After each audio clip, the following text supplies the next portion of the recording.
ఓం శాంతి. ఈరోజు Murali date 8 August 2025. బాబా చెప్తున్నారు, మధురమైన పిల్లలు, మేము 84 జన్మల చక్రం పూర్తి చేసి ఇప్పుడు ఇంటికి వెళ్తాము. ఇక ఈ కర్మభోగం కొద్ది రోజులు మాత్రమే అని సదా సంతోషంగా ఉండండి. ప్రశ్న: వికర్మాచీతులుగా అయ్యే పిల్లలు వికర్మల నుండి రక్షింపబడేందుకు ఏ విషయంలో చాలా గమనం ఉంచాలి? జవాబు: అన్ని వికర్మలకు మూలమైన దేహాభిమానంలోకి ఎప్పుడూ రాకుండా గమనం ఉంచాలి. అందుకొరకు పదే పదే ఆత్మాభిమానులుగా అయి తండ్రిని స్మృతి చేయాలి. మంచి చెడు కర్మల ఫలితం తప్పకుండా లభిస్తుంది. అంతిమ సమయంలో వివేకం తింటూ ఉంటుంది. కానీ ఈ జన్మలోని పాప భారాన్ని తేలిక చేసుకునేందుకు తండ్రికి సత్యంనే వినిపించాలి.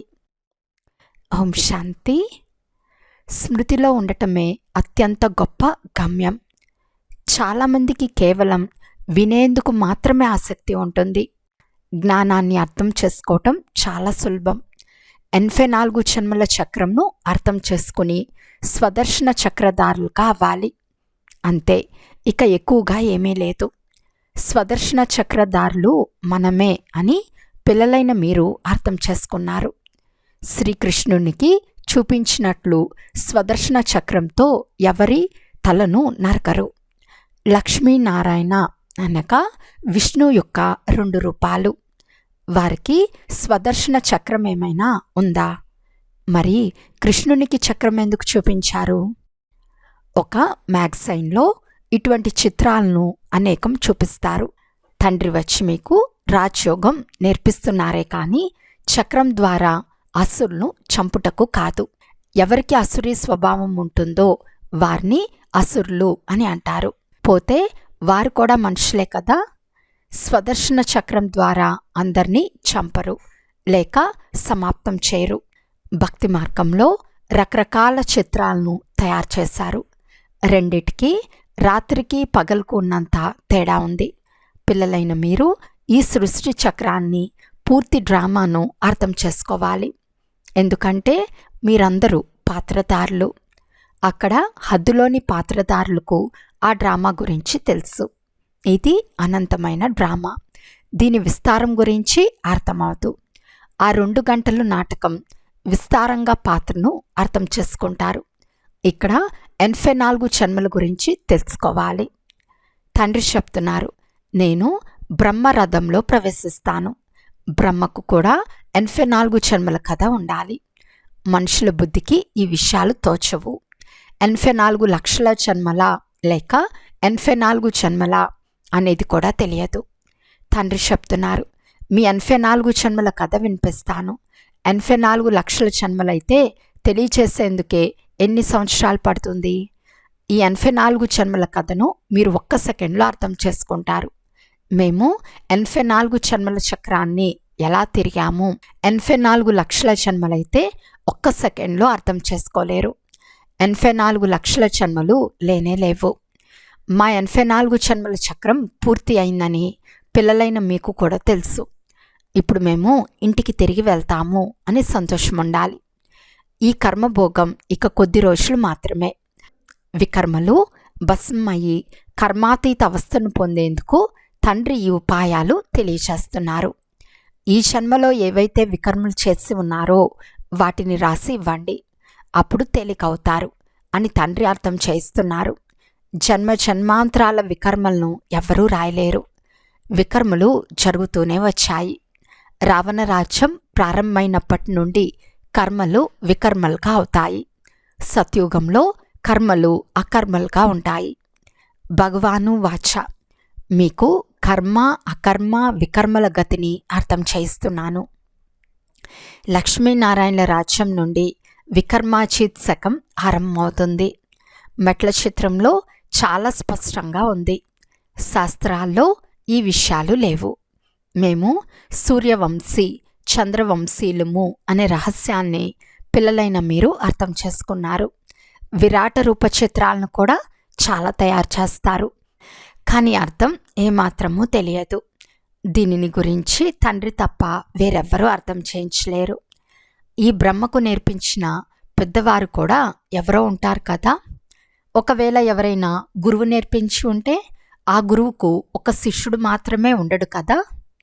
తండ్రి చెప్తున్నారు, పిల్లలు, మీరు పతితుల నుండి పావనంగా, పావనం నుండి పతితులుగా అవనే అవ్వాలి. ఇది కూడా డ్రామాలో నిర్ణయింపబడి ఉంది. అనేకసార్లు ఈ చక్రంలో తిరిగారు, ఇంకా తిరుగుతూనే ఉంటారు. మీరు ఆల్రౌండ్ పాత్రదారులు. ఆది నుండి అంతిమం వరకు ఇతరులెవ్వరి పాత్ర లేదు. తండ్రి మీకు మాత్రమే అర్థం చేయిస్తారు. ఇతర ధర్మాల వారు ఫలానా ఫలానా సమయంలో వస్తారని కూడా మీకు తెలుసు.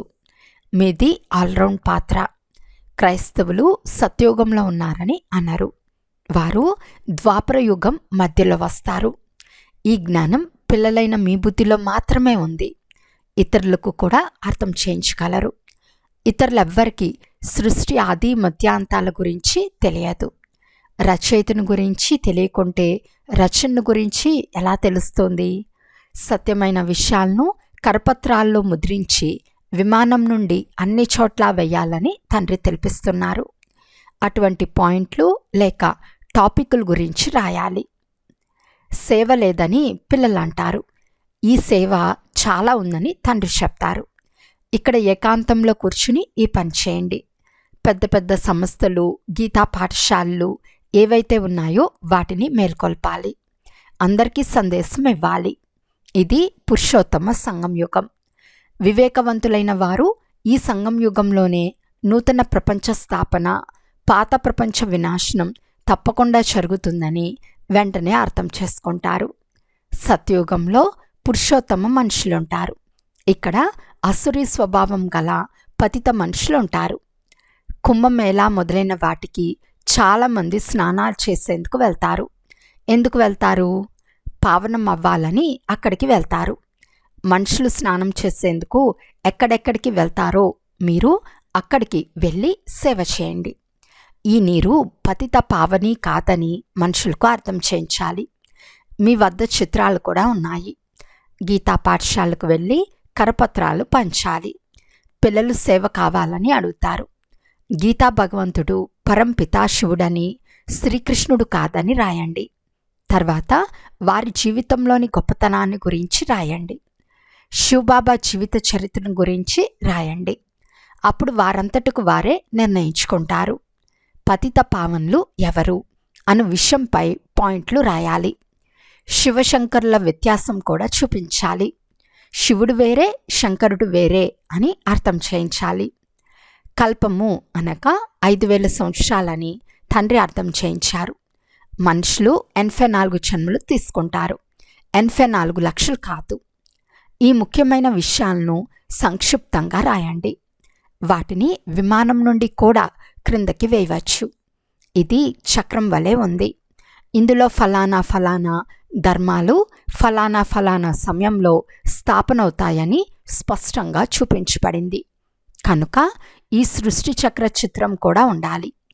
దీని కొరకు జ్ఞానమంతా వచ్చినట్లు, సులభంగా సర్వీస్ జరిగినట్లు ముఖ్యమైన 12 చిత్రాల క్యాలెండర్లు కూడా ముద్రించవచ్చు.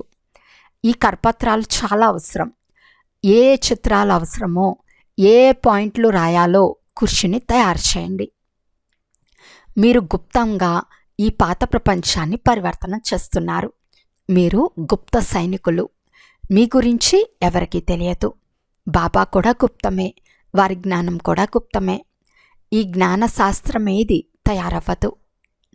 ఇతర ధర్మస్థాపకుల బైబిల్ మొదలైన గ్రంథాలు ముద్రింపబడతాయి. వాటిని చదువుతూ వస్తారు.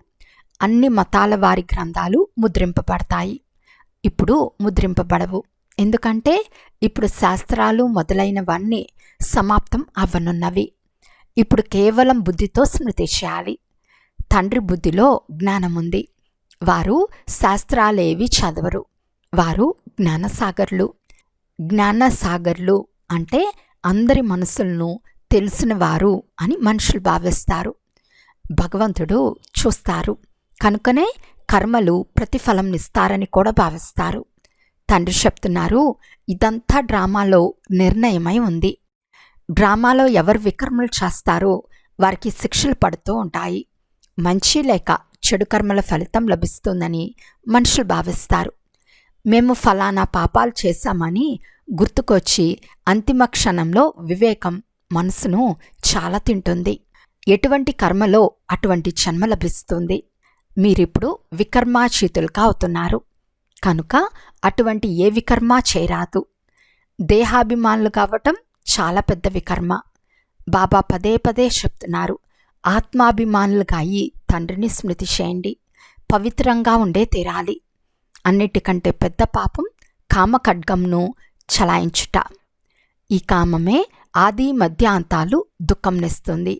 కనుక సన్యాసులు కూడా ఈ సుఖం కాకిరెట్టకు సమానమని అంటారు. అక్కడ దుఃఖం అనే పదమే ఉండదు, ఇక్కడ దుఃఖమే దుఃఖముంది. అందుకే సన్యాసులకు వైరాగ్యం కలుగుతుంది. వారు అడవులకు వెళ్ళిపోతారు.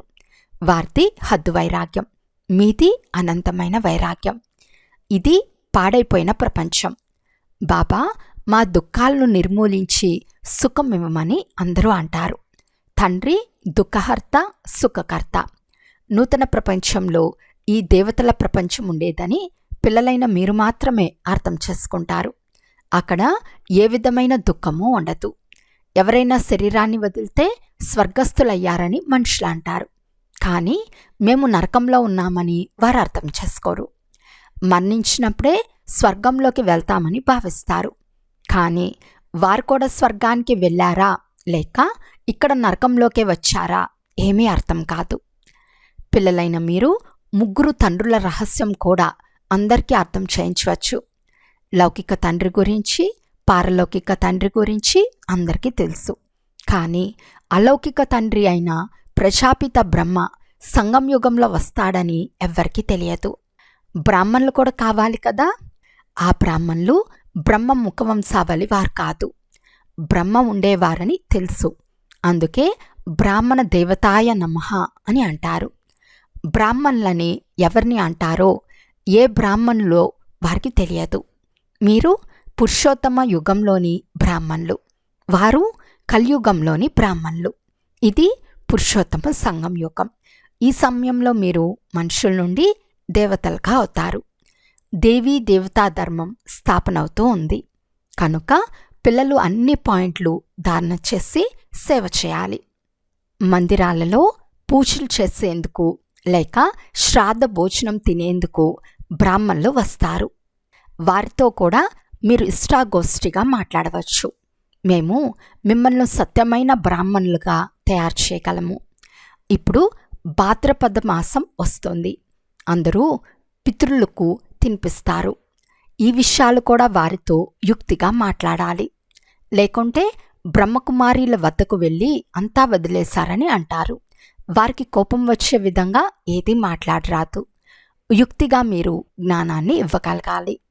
బ్రాహ్మణులు తప్పకుండా వస్తారు. అప్పుడు మీరు జ్ఞానాన్ని ఇవ్వవచ్చు. ఈ మాసంలో మీరు బ్రాహ్మణులకు చాలా సేవ చేయవచ్చు. బ్రాహ్మణులైన మీరు ప్రజాపిత సంతానం. బ్రాహ్మణ ధర్మంను ఎవరు స్థాపించారని వారిని అడగండి. మీరింట్లో కూర్చునే వారి కళ్యాణం కూడా చేయవచ్చు. అమర్నాథ్ యాత్రలకు వెళ్ళినప్పుడు కేవలం కరపత్రాలు చూసి అంతగా అర్థం చేసుకోలేరు. అక్కడ కూర్చుని వివరంగా అర్థం చేయించాలి. మేము మీకు సత్యమైన అమర్నాథ్ కథను వినిపిస్తాము. అమర్నాథుడని ఒక్కరిని మాత్రమే అంటారు. అమర్నాథుడు అంటే అమర్పురంను స్థాపించేవారు. అమర్పురము అనగా సత్యుగము. ఈ విధంగా సర్వీస్ చేయవలసి వస్తుంది. అమర్నాథ్ యాత్రకు నడుచుకుని వెళ్ళాలి. చాలా గొప్ప గొప్ప వ్యక్తుల వద్దకు వెళ్ళి ఈ విషయాలు అర్థం చేయించాలి. సన్యాసులకు కూడా మీరు జ్ఞానం ఇవ్వవచ్చు. మీరు పూర్తి సృష్టికంతా కళ్యాణకారులు. శ్రీమతంను అనుసరించి మేము విశ్వ కళ్యాణం చేస్తున్నామనే నష ఉండాలి. అచ్చా, మధురాతి మధురమైన అపురూపమైన పిల్లలకు మాతాపిత బాప్దాదాల ప్రియ స్మృతులు మరియు గుడ్ మార్నింగ్.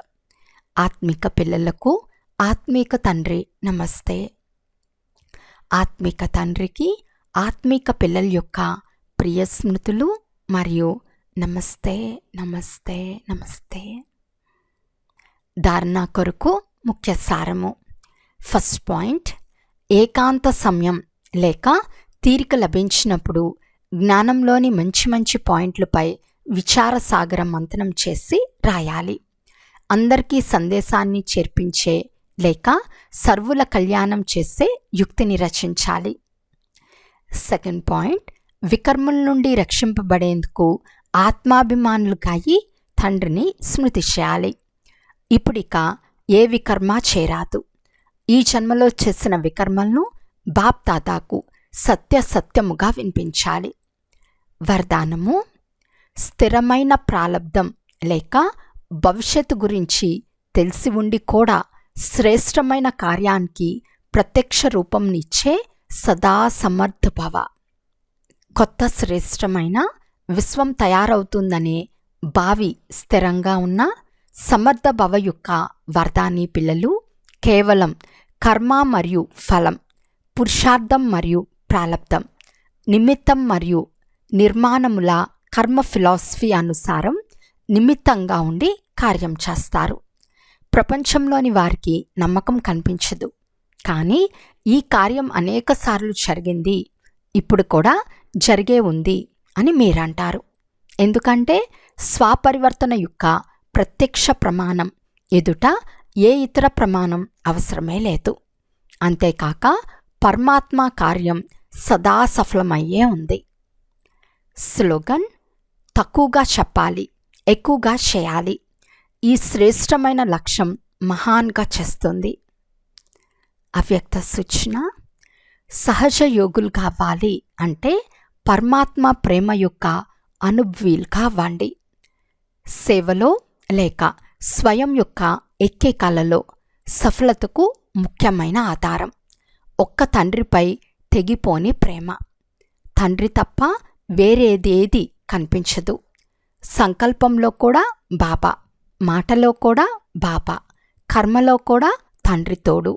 ఇటువంటి లవ్లీన స్థితిలో ఉండి ఒక్క మాట మాట్లాడినా ఆ స్నేహభరితమైన మాట ఇతర ఆత్మను కూడా స్నేహంలో బంధిస్తుంది. ఇటువంటి లవ్లీన ఆత్మ యొక్క ఒక్క బాబా అన్న మాటే ఇంద్రశాలం మంత్రం యొక్క పని చేస్తుంది. అచ్చా. ఓం శాంతి.